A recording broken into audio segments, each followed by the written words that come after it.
Tumeanza zoezi vizuri. Vituo vimefunguliwa kwa wakati na wale wote ambao walileta maombi kwa ajili ya kupiga kura siku ya leo, kura mapema, wengi wamejitokeza na zoezi linaendelea vizuri katika hali ya amani.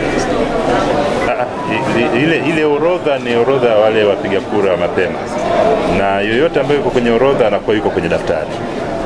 Sheria inaelekeza kwamba katika upigaji wa kura mapema tume inatakiwa iweke orodha ya wale wote wanaopiga kura mapema, lakini katika ile kura sasa ile ya pamoja ndio unaweka daftari. Sasa kwa leo yule ambaye yuko kwenye orodha anakuwa moja kwa moja yuko kwenye daftari katika ile eneo ambalo anatakiwa apige kura. Kwa hiyo anapofika pale, akishatoa kitambulisho chake, anaangaliwa kwenye daftari ambao mawakala wote wanalo ile daftari.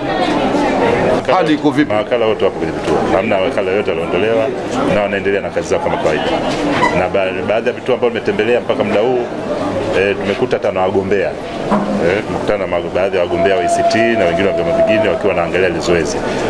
Walikuwa na concern zao ambao tumekaa tukazungumza, ni concern za kawaida tu, lakini kila kitu kinaenda vizuri. Mpaka saa 10.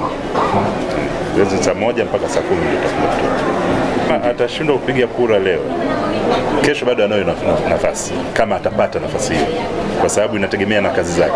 Sababu leo imewekwa rasmi kwa sababu wale wote ambao kesho watashughulika masuala yote ya uchaguzi, lakini bado ile haki yake bado atakuwa nayo.